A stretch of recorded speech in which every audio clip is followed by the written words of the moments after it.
ભરૂચમાં સ્થાનિક સ્વરાજની ચૂંટણીઓનો ધમધમાટ હવે જોર પકડતો જઈ રહ્યો છે.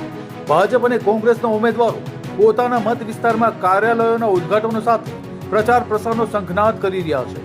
ધારાસભ્યો અને પદાધિકારીઓની હાજરીમાં શરૂ થયેલા આ કાર્યક્રમ હવે ચુનાવી ઘમાસાણ તરફ સ્પષ્ટ ઇશારો કરી રહ્યા છે. ભરૂચના ward number 7માં Bharatiya Janata party દ્વારા કાર્યાલયનું ઉદ્ઘાટન કરવામાં આવ્યું હતું. આ કાર્યક્રમમાં ધારાસભ્ય રમેશ મિસ્ત્રી, જિલ્લા પ્રમુખ પ્રકાશ મોદી, પૂર્વ પ્રમુખ મારુતિસિંહ અટોદરિયા અને ઉમેદવારો સહિત મોટી સંખ્યામાં કાર્યકરો ઉપસ્થિત રહ્યા હતા. આ પ્રસંગે ધારાસભ્ય રમેશ મિસ્ત્રીએ કાર્યક્રમમાં જીતનો વિશ્વાસ વ્યક્ત કરતા જણાવ્યું હતું કે વિકાસના મુદ્દાઓ અને જનતાના સહકારના બળ પર ભાજપ ફરી એકવાર ભરૂચમાં વિજયનો ધ્વજ લહેરાવશે. જ્યારે બીજી તરફ વોર્ડ નંબર 11માં કોંગ્રેસ દ્વારા કાર્યાલયનું ભવ્ય ઉદ્ઘાટન કરવામાં આવ્યું હતું. આ કાર્યક્રમમાં પ્રદેશ મહામંત્રી સંદીપ માંગરોલા, શહેર પ્રમુખ સલીમ અમદાવાદી અને ઉમેદવાર નિખિલ શાહ સહિત અન્ય ઉમેદવારો અને પદાધિકારીઓની હાજરીમાં યોજાયો હતો.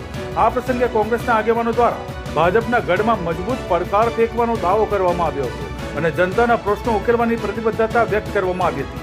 આ રીતે ભરૂચમાં બંને પક્ષો દ્વારા પ્રચાર પ્રસારની ગતિ તેજ બનતા સ્થાનિક સ્વરાજની ચૂંટણી હવે રસપ્રદ અને ટક્કરભરી બનવાની સંભાવના વ્યક્ત થઈ રહી છે. એક બાજુ વિકાસની વાતો અને બીજી તરફ ભ્રષ્ટાચારના આરોપ પ્રત્યારોપનો સિલસિલો તેજ બનતો જઈ રહ્યો છે. હવે આવનાર 26 એપ્રિલના રોજ મતદાન થવાનું છે, ત્યારે રાજકીય ગરમાવો ચરમસીમાએ પહોંચવાનો અંદાજ વ્યક્ત થઈ રહ્યો છે. મતદારો કઈ તરફ વળશે અને ખરો ખેલ કોણ જીતશે તે હવે મતદાન અને પરિણામના દિવસે જ સ્પષ્ટ થશે.